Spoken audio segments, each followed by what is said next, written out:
Now let's discuss how they were notified that a shooting took place and that Seti Nash was involved. Police pull up. Once the police pull up, it's one officer. That one officer pulls up. And what does he do? He asks what happened. I say, man, I got shot at. Now, on top of the police report clarifying that an actual call was made and not a shot spotter notification because they didn't even have shot spotters, we now have Seti admitting that he was on the scene when the police arrived and that he told the police that he was shot at. Which is weird. Bro, you see what I'm saying? I literally just got done this. How I know you lying. Boy, that shit shaky, baby. I ain't never in my life, in my whole history of thugging and knowing motherfuckers who thug, have I ever known a motherfucker to get shot at and wait for the cops and then say, I got shot at. Yep. Crazy world we live in, right? Fucking guys came out of nowhere, just guns blazing, fucking throwing down at me, man. Fucking out of nothing. I need a flag. I'm going to play it against sports. I'm gonna get some fucking flags because, bitch, flag on the play, motherfucker. That sounds like reporting a shooting to me. But let's see what else Seti said. He was like, what kind of car or anything like that? I said, I don't know, man. It's a dark vehicle.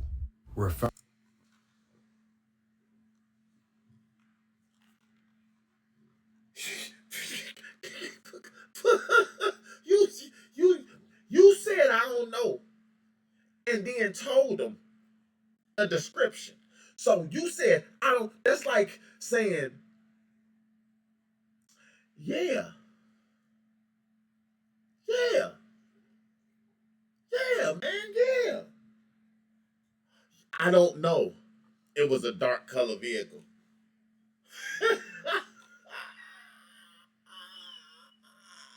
Referring back to the daily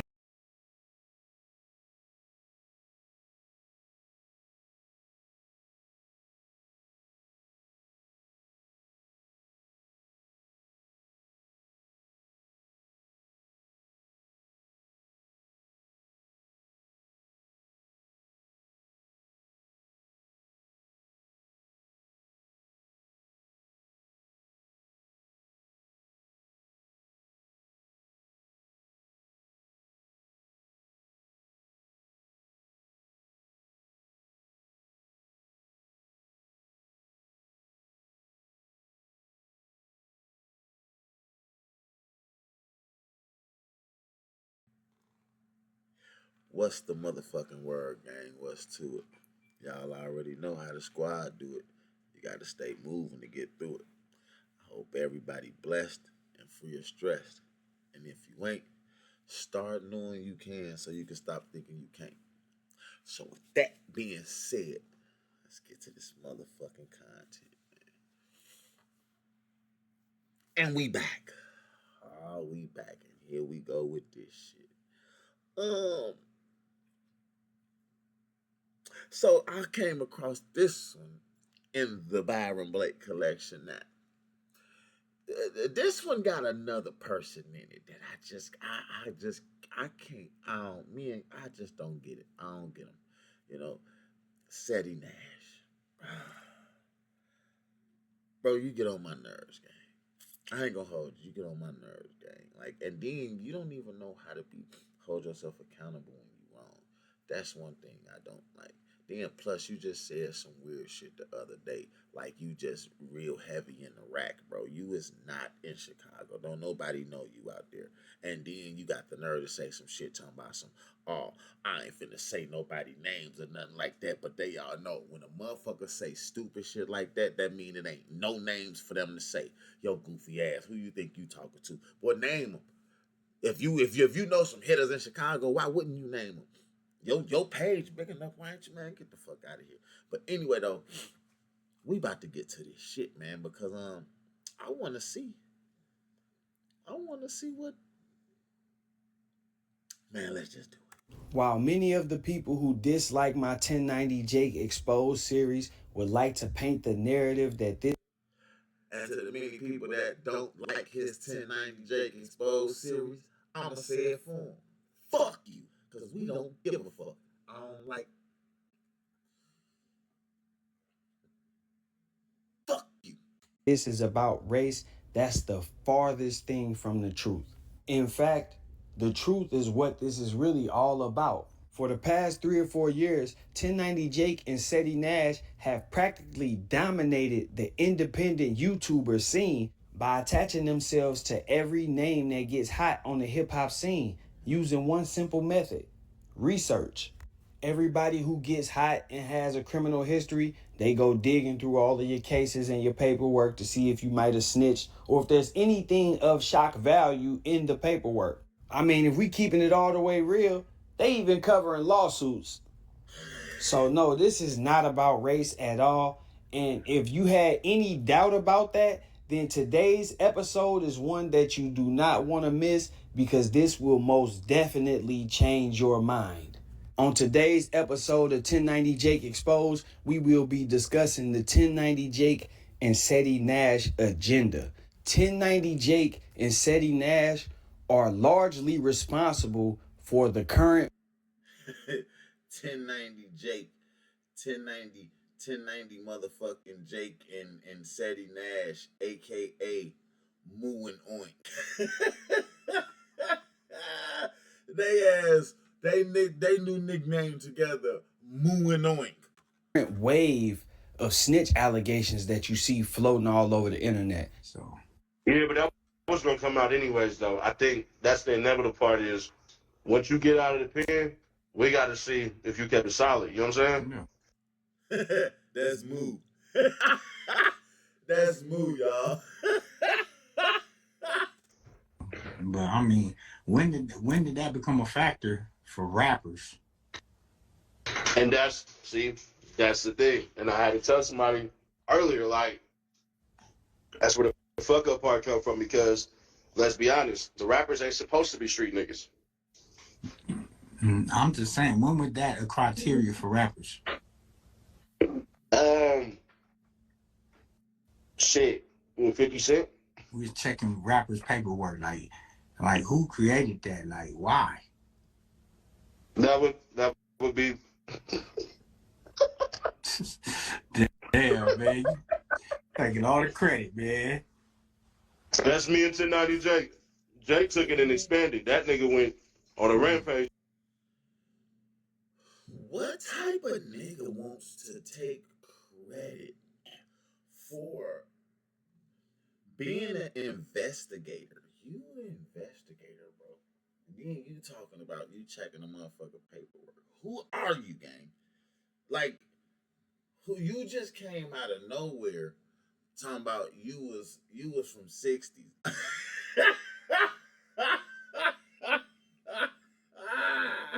He's smarter than I am. Now, what you just heard was an admission by Seti that he and 1090 Jake are strategically attacking the careers of other bloggers and rappers for engagement purposes. Taking that partnership into consideration, it made perfect sense to me why Seti would refuse to cover the 1090 Jake situation when 1090 Jake was exposed for snitching on Jimmy after he got hit in the head with the rock and the sock. But even before that, when Boston Richie originally posted the clip of 1090 Jake on the news snitching on that prison drug operation, Seti pretty much ran to his rescue. Hey man, look, he looked like he was trying to get those guys some justice.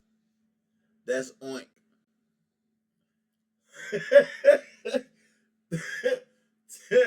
Jake is Oink.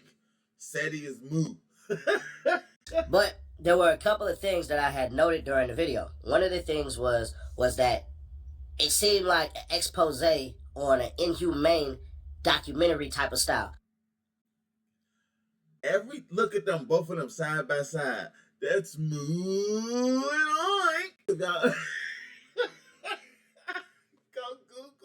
Go Google the commercial. Moo and Oink. Shit. Look at his face. Bro, look at his face. Bro, like, I don't give a fuck what you talking about, bro. when you get on this camera, bro, you supposed to be like, you know, not give a fuck. Like that's the time when you supposed to give a little bit of a fuck. And this face right here, bro, I look at this face and I think not only do you steal change out of bitches' purses when they leave them unattended, but you smell couch cushions when anybody get up. You don't give a fuck who sit down. The minute they move, them big ass nostrils is planted dead in the cushion, sniffing like a greyhound, a mastiff. You got a mastiff nostril. Like your nostrils is mastiff nostrils. Them bitches is smelling. You smelling bike seats, couch cushions, and motherfucking front driver seats. So it seemed like to me, hey, bro, he over here trying to get justice for these cats. And then he flat out told us, hey, I'm not a prison genre guy, so I'm not even going to cover that. Even though paperwork is paperwork, I mean, a hood lawyer should be able to decipher any type of paperwork. I'm like, I'm not a prison dude. I've never been to prison. Ain't ever going to prison. Been to jail. So you ain't never been to prison. You ain't never going to prison.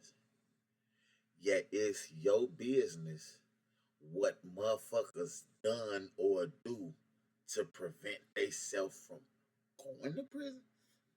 So you worried about a motherfucker snitching when you ain't finna throw a grape in a fruit fight. Like, oh.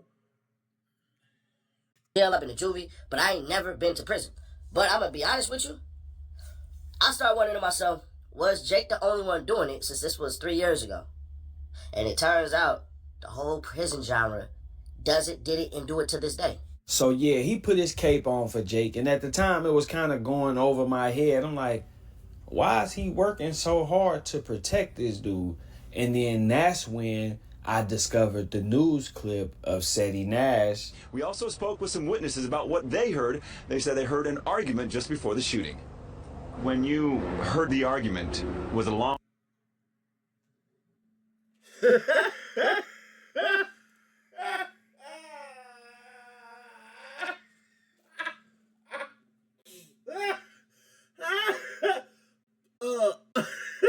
Bro, these folks just literally said, we spoke to some witnesses to the shit that happened. Some witnesses, and the first face they bring up is Moo. Moo, this was when you was a calf. You wasn't even a full-blooded Moo yet. Your ass was just Moo.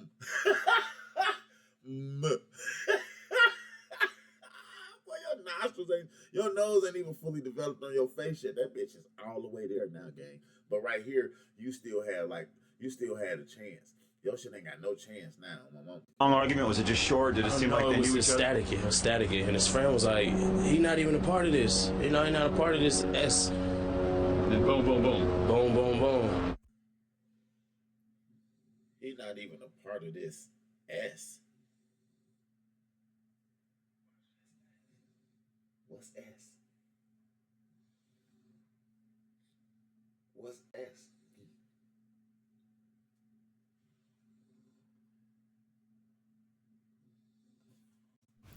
That's when it hit me that these two guys are basically the same person. Both of these guys wanted to be rappers. Yeah, we know about Seti's career. And we can't forget about the letter that Jake's aunt wrote when she said, hey, he's been working on his rap career. But yeah, as I was...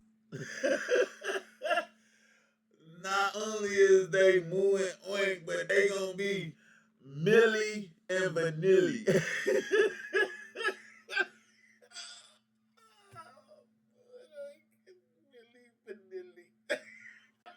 saying, here you have these two guys that want to be rappers, but they not making it. And they both have these things on their background that make them feel like they not real enough. It's a personal thing. We don't know about this. They know about it. So what do? They start projecting.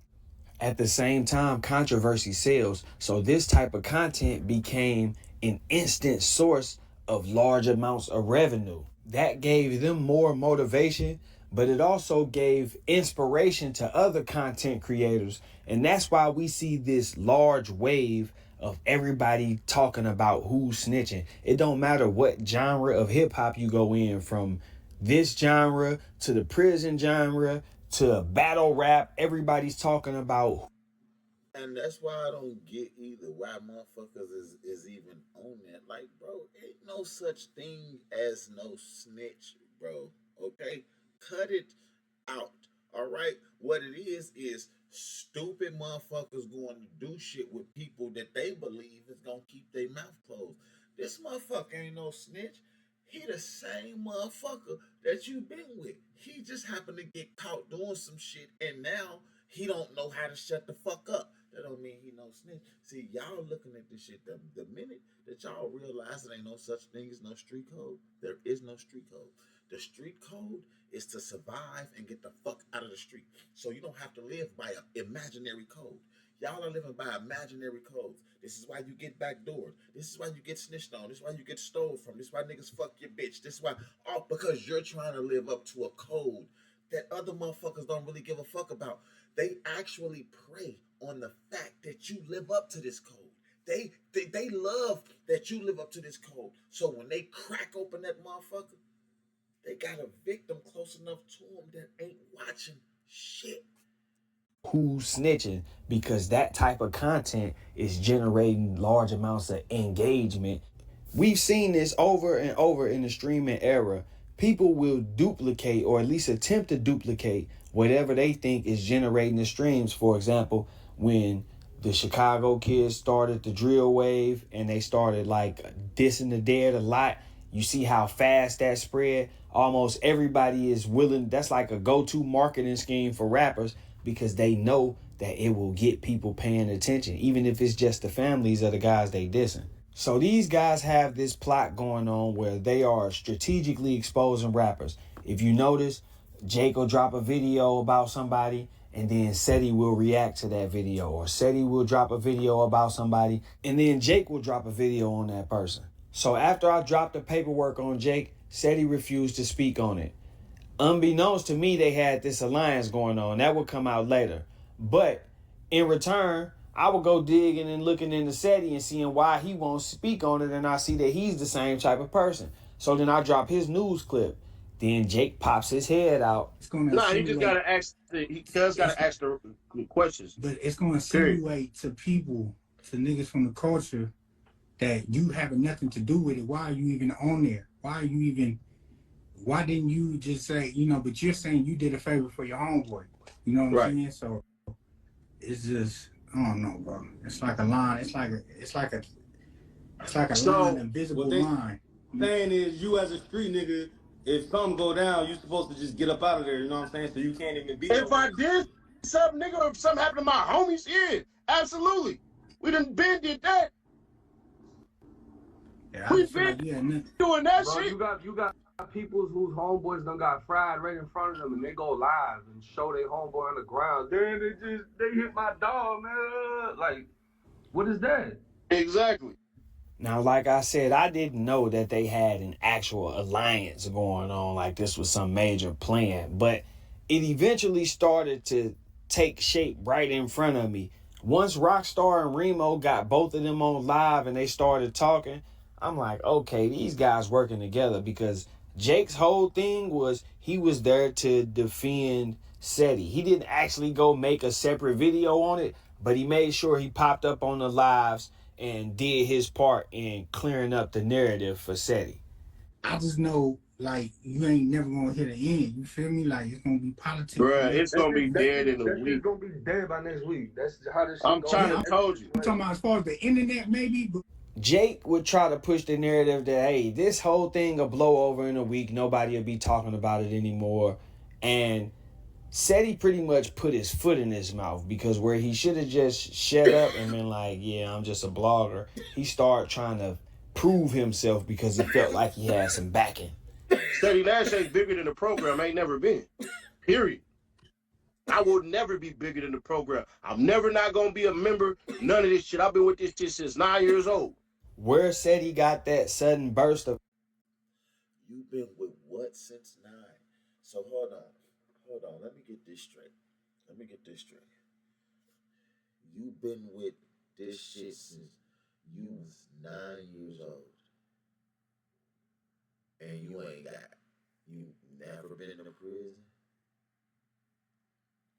You've never been to prison? Now, don't get me wrong, right? I'm not saying that it's impossible. I'm just saying that you really wasn't in that shit. How you say? See, that crippin' shit in Cali and all that shit. That shit's different than all this other shit. Them gangs out there, like y'all really gotta go ride and put it in dirt, like so. Ain't no way your goofy ass did nothing, got away with it, gang. So you just really ain't did nothing. So I'm willing to bet, bro. You ain't really even got no big homies. Like you ain't even put on no set, gang. Ain't nobody put you on no set. Yo ass Moo. Of courage from, I don't know, maybe it was because Jake was defending him and he feels like Jake is the end all be all when it comes to paperwork, but apparently that energy was rubbing off on Jake because Jake got super confident and did something that he hadn't done prior to this, and that's say my name. Regardless of what anything a nigga. This is what's dangerous though. When a motherfucker just gives the mic to anybody, right? So the same dude that came out with this accusation, the dude Byron Blake, he accused you of fucking up dude's self-defense case. Yeah. And that's what got everybody like, oh, that must have did this, that must have did that. But see, nobody even read this dude's whole own statement. The police left him and the bitch in the interview room. She told him witnesses were saying they just heard gunshots and did not know what happened. Defendant said, I blacked out. My brain went black. She told him to shut up. He asked for help. She responded, you don't have to ask. He told her he was going to plead insanity and would need her help. He already saying too fucking much. So you see what I'm saying? Nobody's actually even looking into the case and seeing how he fucked this shit up. Man, ain't nobody trying to hear none of that old how he did this and how he did that. You blogging motherfuckers have become the police. The police watch y'all shit to help with tips, y'all's comments, y'all's chats, y'all all this shit, all the videos that y'all do, the research that y'all go do to help these people solve cases is crazy. And when you sitting here right now trying to plead a case that Moo didn't help fuck up Buddy shit, bitch, that's exactly what Oink is supposed to do. You supposed to ride with Moo, period. Y'all, Moo and Oink is supposed to keep everybody eating chicken. Himself. Yeah. Apparently, he smacked somebody back in the day, and it was supposed to be get back. That was another rumor behind this case. So for somebody to just say, "Oh, you in a news clip, you fucked up this whole self-defense shit," that's dangerous. Now, what I actually said was that if this guy intended to go to trial, then SETI could have potentially ruined the self-defense argument, because had this guy been saying, hey, I did this in self-defense, they now have a witness statement from somebody who was on the scene saying that you were yelling and that his friend was trying to say he don't have anything to do with it, which would have negated your argument that this guy was trying to attack you or whatever claim you was going to make for a self-defense case. That's what I actually said. And when you look at the news clip, when you heard the argument, was it a long argument? Was it just short? Did it seem like they knew each other? It was static. It was static. And his friend was like, he not even a part of this. He not a part of this. And then boom, boom, boom. Boom, boom, boom. I think I made a pretty good point. But of course, Jake was upset because I had dropped a grievance on him and everybody saw that he actually wrote out, hey, Jimmy hit me. So he was using this as an opportunity to attack my credibility, which is why he kept emphasizing, hey, don't listen to this guy. This Byron Blake guy, don't listen to him. You gotta look at your source of information, and not for nothing, the same dude that's exposing snitches, he follows another snitch that got exposed for snitching. So it's like, make that make sense. But I'm gonna tell you what it really is. Niggas ain't like that. I wait on shit, period. And like I said, I refer to the penitentiary niggas on penitentiary shit. I'm not a penitentiary nigga. I'm a street nigga, period. So that go for them niggas. And like the homie said, nigga, them don't even go hand in hand with each other. I'm not a penitentiary nigga. I'm a street nigga. All right. See, bro, I ain't been nobody's prison either. Oh, but I've been in them places, and I done fought them people, and I done had situations arise where, period, I had plenty of motherfucking opportunities to go, and through the graces of that man upstairs, I was able to stay home. But you, Moo, you, Moo,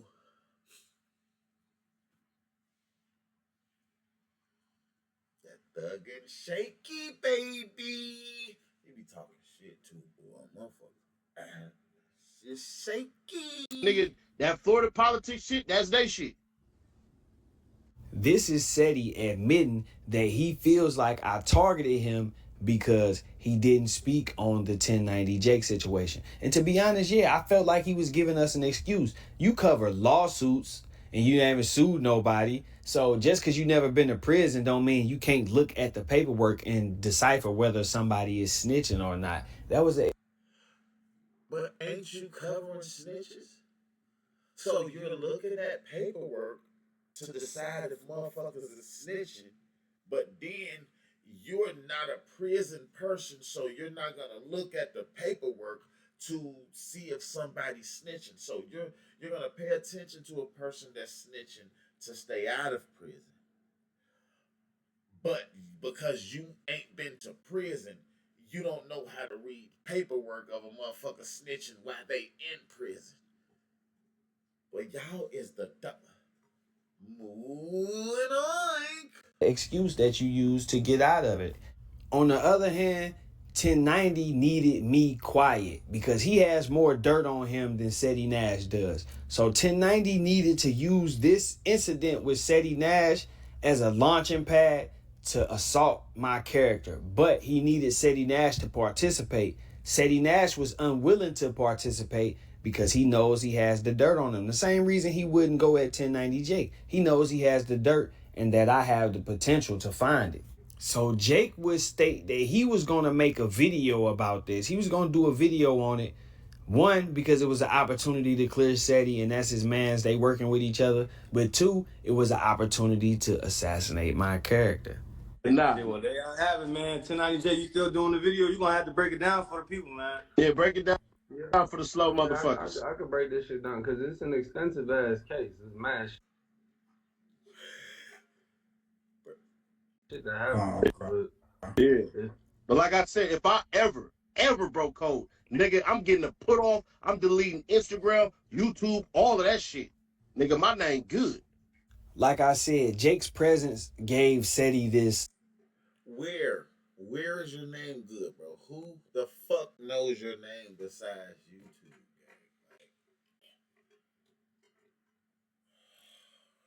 sudden burst of confidence. So once again, he started putting his foot in his mouth, talking too much. Yeah, if I ever did this, rah, rah, rah. And you know how it go when you talking too much. Sometimes you open the door for other things to come out that you didn't intend to come out. So they ask him, define snitching. Give us a definition of snitching. And y'all got just look at Jake's face while he's saying it, because Jake truly fits the definition. Even though they trying to say, oh, he told on some police officers, whatever you might, he told on a dirty.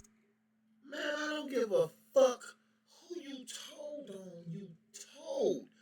If I punch a motherfucker, right? Do it matter who the fuck it was? I just punched whoever the fuck this was.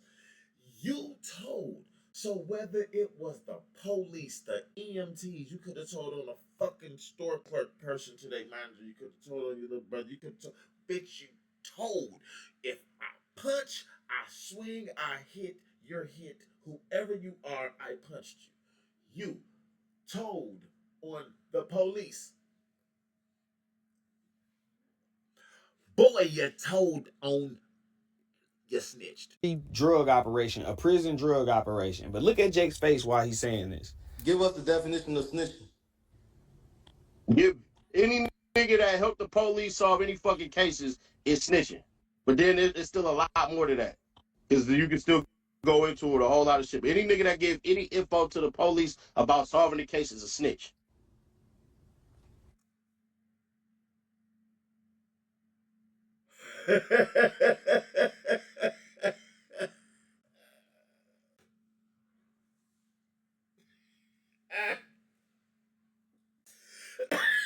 What?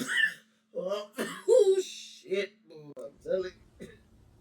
See how awkwardly silent it got after he made that statement? They was looking like, oh, Jake was looking like, oh. But now that we have SETI's definition on the record, I want y'all to listen to this breakdown of SETI's paperwork when he allegedly called the police on his brother. And I want y'all to tell me what y'all think about it. And maybe y'all can help me understand why 1090 Jake hasn't done a video on this situation yet. And also why he ran to SETI's defense as soon as the snitch allegations started flying. Salute to everybody for tuning in. Today we're going to be going over this paperwork from SETI Nash's incident with his brother out in Sacramento, California. Now I want to say this. All of the information that you're about to hear is all documented. It all comes from some type of form of paperwork, if not from SETI himself. This next portion is from a daily activity log from the Sacramento Police Department. It reads, Friday, January 24th, 2014. The information provided allows for a timely snapshot of significant events in our community. The crimes reported here are preliminary investigations taken in the field by patrol officers and may or may not be assigned to a detective for further investigation. The information provided may be found after further investigation to be incorrect or false. Certain details of these incidents have been removed due to potential follow-up investigation into the incident and/or privacy rights. The following incidents occurred between 12 o'clock a.m. and 11:59 p.m. on Friday, January 24th, 2014. Incident number 14021-617, assault, Western Ave and Ford Road. Officers responded to a report of a shooting. It was reported that shots were fired from a dark-colored SUV towards another occupied vehicle, but no one had been struck or injured. Officers rushed to the area along with an outside agency police helicopter. A vehicle matching the suspect description was located and its 3 occupants were contacted. A search of the vehicle revealed ammunition, and it was determined that the occupants had discarded a handgun from the car. The weapon was recovered. All 3 suspects were adult males in their 20s and arrested for assault, conspiracy, and gang enhancement charge. Now, as we look into this, we're going to break it down step by step. A comparison to what the report said, a comparison to what SETI said, and see where we can find a common ground. Let's start with the notification of the police. How were the police notified about this incident? According to SETI Nash, they were alerted by the shot spotter. Mind you, spot shotters there. Of course they coming. There is no phone call made from SETI Nash on that day. I got 10,000 for that. But when you compare the dates, this incident happened Friday, January 24th, 2014, and the ShotSpotter program wasn't implemented until 2015 in Sacramento. There are multiple articles from 2015 and even some from later years like 2017 where they clearly state that ShotSpotters were not used in Sacramento until 2015. Now, for validation purposes, I obtained a copy of the police report with the same incident number as the incident number in the daily activity log. According to the police report, officers responded to the location regarding a call, not a ShotSpotter notification, a call. That's one discrepancy with regard to how they even got to the crime scene. But now let's discuss how they were notified that a shooting took place and that SETI Nash was involved. Police pull up. Once the police pull up, it's one officer. That one officer pulls up. What does he do? He asks what happened. I say, man, I got shot at. Now, on top of the police report clarifying that an actual call was made and not a ShotSpotter notification because they didn't even have ShotSpotters, we now have SETI admitting that he was on the scene when the police arrived and that he told the police that he was shot at. Which is weird. Bro, you see what I'm saying? I literally just got done this. How I know you lying. Boy, that shit shaky, baby. I ain't never in my life, in my whole history of thugging and knowing motherfuckers who thug, have I ever known a motherfucker to get shot at and wait for the cops and then say, I got shot at. Yeah. Crazy world we live in, right? Fucking guys came out of nowhere, just guns blazing, fucking throwing down at me, man. Fucking out of nothing. I need a flag. I'm going to play it again sports. I'm gonna get some fucking flags. Because bitch, flag on the play, motherfucker. That sounds like reporting a shooting to me. But let's see what else Seti said. He was like, what kind of car or anything like that? I said, I don't know, man. It's a dark vehicle.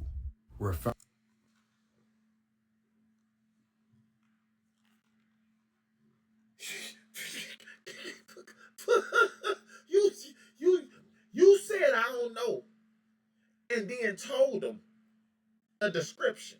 So you said I don't. That's like saying, yeah, man, yeah. I don't know. It was a dark color vehicle.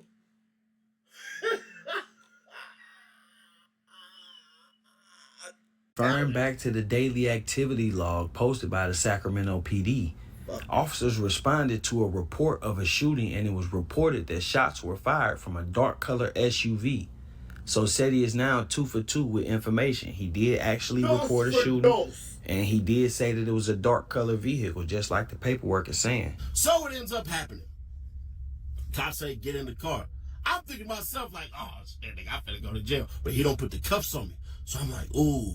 So then he pulls up to the exact spot that I was shooting at. He say, is this it right here?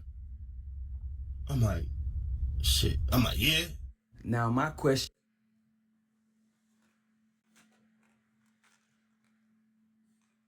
Whose man's is this? Who's going to come and claim this package? Somebody needs to claim this package or we sending this bitch back. Period. Who's fucking man? Ain't no motherfucking. So hold on. So you mean to tell me your crippin' thug ass, right? You got shot at. Waited for 12. The Jakes. The 1290 Jakes. To get there. You tell them you were the victim. You tell them a description of a car. And then you get into the back seat with no cuffs on. And they pull you to where you was getting shot at. And you said, yeah. Boy, you's a snesh. A snesh. As my grandmama would have said, your ass is supposed to be in the penitentiary. Question for this would be, how did they get to the exact location where the shooting occurred? And if you were the shooter, why would you take them back to this place and say, yes, this is where the shooting occurred? So the cop is told, hey man, come down here. I'm in the back, I can hear it. He told, come down here. So he busts a right, he go down for it. Pull it to the left. There's a big ass vehicle that I did not remember. So it's a big, I think like an Expedition or something like that or anything like that. Corridors all open. It looks like, to my eyes, oh shit, niggas have stole the car and ran off. So I'm like, oh damn. So the cops say, hey, is this the vehicle? I'm like, bro, tell us the real story, bro. Tell us, bro, this made up ass story. I'm like, alright. So, somebody must have stole a truck and ran. So we go. Tell us the real story. Look at his face. How the fuck I stopped it like this? Look at his. Like he let out a cow fart and mood at the same time. It was like. I'm like, I don't know. So once again, referring to the report summary, officers responded to a report of a shooting. It was reported that shots were fired from a dark color SUV. Officers rushed to the area. A vehicle matching the suspect description was located. So Seti is admitted he reported being shot at. He admitted taking the police back to the scene of the crime. He admitted to getting in the car with the police and riding around looking for the suspect vehicle. And now the summary shows us that the suspect vehicle, along with 3 occupants, was located. He admitted to us that he's a fucking rat. You are a snitch, my boy. You are a SNITCHBITCHASS.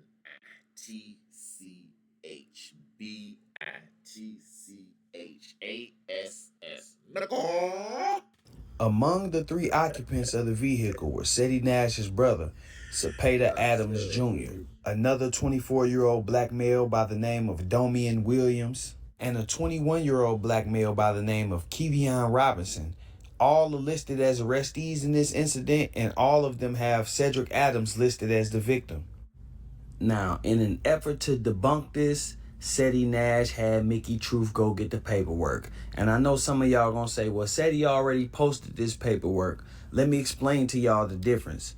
Seti and Mickey Truth posted the sentencing transcripts. So they showed you what they ultimately copped out for, but they didn't show you what got them charged in the first place.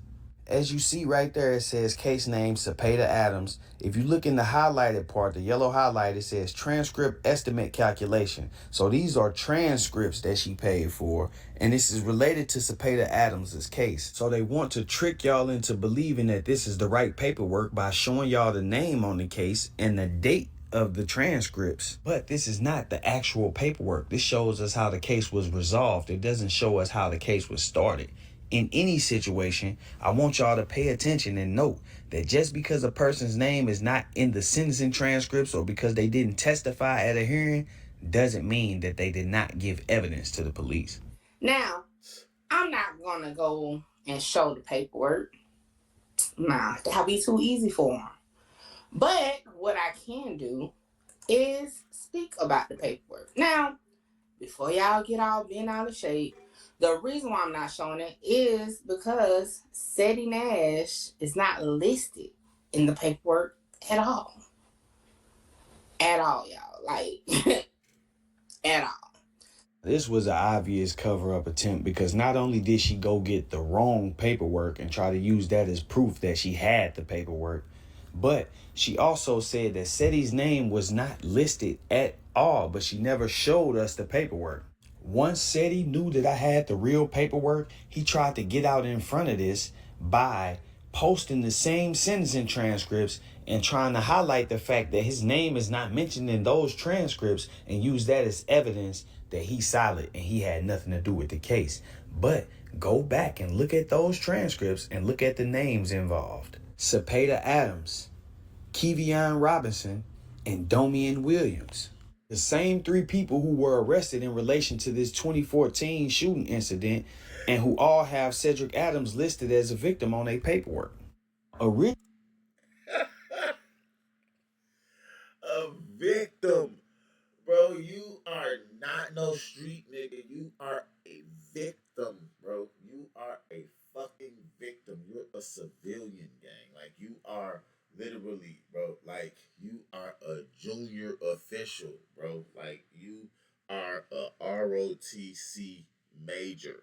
Like, period. Like, you is a cadet, a gym shoe. You is motherfucking where in the world. You was probably on Where in the World Is Carmen San Diego. Literally, like. Originally, I just wanted to see if Seti was involved in this situation at all. So I filed a FOIA request for the police report using the same felony case number that he and Mickey Truth posted, which was 14F00622. I requested the initial police report filed in the arrest of Cepeda Adams in case number 14F00622. And as you can see, all records were released and my request was fulfilled. What I received was this document showing that Cepeda Adams, Domian Williams, and Kevion Robinson had all been arrested for assault and other charges, and that all 3 had Cedric Adams listed as the victim in relation to their charges. Once I confirmed that Seti was connected, I filed a request for video footage of the police interview of Cedric Adams in regard to police report number 14021-617, and a police incident summary of Cedric Adams' interview in regards to police report 14021-617.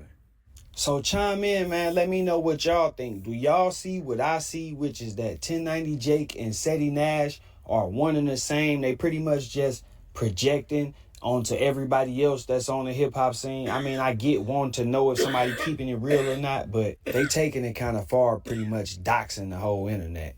On that note, I'm about to get up out of here. Make sure you hit the like button. Make sure you leave me a comment and let me know what you think. And if you haven't already, subscribe to the channel, man. All that YouTube stuff. Well, my take, right? He's a snitch. Both of y'all is rats. Period. Takes one to know one, all of that good shit. Like everything a motherfucker just said, boy, you told. You told your boy, tell him this why y'all is good. And y'all is Moo Oink. Now, this is who the fuck y'all is from here on out. I don't give a fuck. Y'all is Moo Oink. You got Moo Oink, aka Bobby Hill, aka Subway Surfer, aka Seat Sniffer, aka motherfucking Big Nostrils, Little Chin, aka Ooh, I'm going to tell on you. Listen, check this out though, right? Y'all let me know in the comments what the fuck y'all think about Moo and Noink teaming up and doing this shit, man. And look, like, comment, and subscribe to this shit, man. And stop playing and acting like you ain't got your thumb on the screen to hit like either. Everybody wanna play games until you get on their ass about that like button, man. Like the video. Oh yeah, look, check this out. Hushboy ENT 25. Hushboyent25.com. Go check it out. And wherever you stream your music, no matter YouTube Music, Apple, Spotify, Deezer, goddamn iHeart, Pandora, I don't give a fuck. Go type me in, search me, fuck with me, follow me, and turn me up, man. Until then, hit the bell so you'll know when I drop some shit, and I'm gone.